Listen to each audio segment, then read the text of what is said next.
Hello everybody, this is Albert with Great Tea House. I hope you're doing well today. Today we're going to talk about the 3 top factors that influence the quality of your tea experience.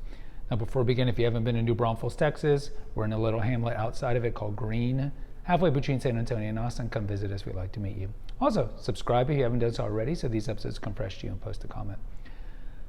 Tea is amazing. It's the most consumed beverage in the world. You can understand that once you drink good quality tea and prep it the right way. But for many people that have grown up in the United States in a more coffee dominant world, they don't feel that way, and it's understandably so. So we want to get Americans who are not familiar with tea, or they have this biased view on tea for various reasons, to love tea as much as the rest of the world does. And there's 3 main factors, so let's just get to it. No particular order. Number 1, brewing temperature. This is key. In short, you brew, it's like porridge from Goldilocks. You brew too light, the amino acids, the theoflavonoids, the theorubigens, all the things that are in the leaves won't be released as much.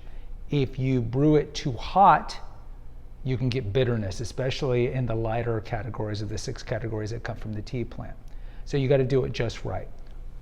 Good reputable tea places will have on their bags what's the optimal temperature. Now there is some like fighting in the world, like what should you brew a particular cultivar of white or a particular cultivar of an oolong, but in general there are kind of standard categories. You could argue that green should always be under 180, whites, yellows, oolongs maybe go about 180 to 190, light blacks like Darjeeling would be about 190 to 200. More robust blacks, you could do 200 to full boil. Pu'er, you could do it full boil. I mean, those are kind of the general guidelines, but you gotta brew it the right temperature to get the proper taste. Number 2, length of brewing time, otherwise known as infusion. This is important, right? Imagine if you use the proper temperature, but you only brew it for 10 seconds. You're not going to get much of a taste because the hot water is not interacting with the leaves.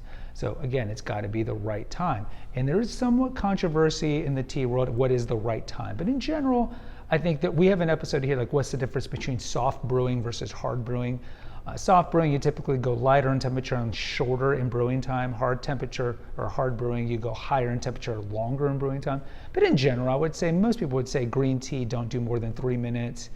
Whites, yellows, oolongs, you can do 4 minutes. Blacks, 5 minutes. Pu'er, you can go 5+ minutes. I mean, those are in general. So you want to brew it long, but not too long, because especially in the lighter categories of tea, like green, white, yellow, oolong, if you go too long, like if you go too hot, it can get bitter, and that ruins your taste. And remember, this is the majority reason why Americans don't like tea, in particular green tea, is because their whole life they've been brewing it too hot, normally full boil, and too long, and that makes them both bitter. And the third most important thing for optimizing your tea drinking is obviously using good quality leaves. In America still, not so much as 10 years ago and certainly 30 years ago, the majority of Americans still drink tea bag tea. Now understand, we have a lot of videos here in the history of tea. Tea bag tea are actually the fannings. They're called the fannings, but they're essentially the debris that comes from the tea leaves. This was invented apocryphally by Joseph Sullivan back over 100 years ago.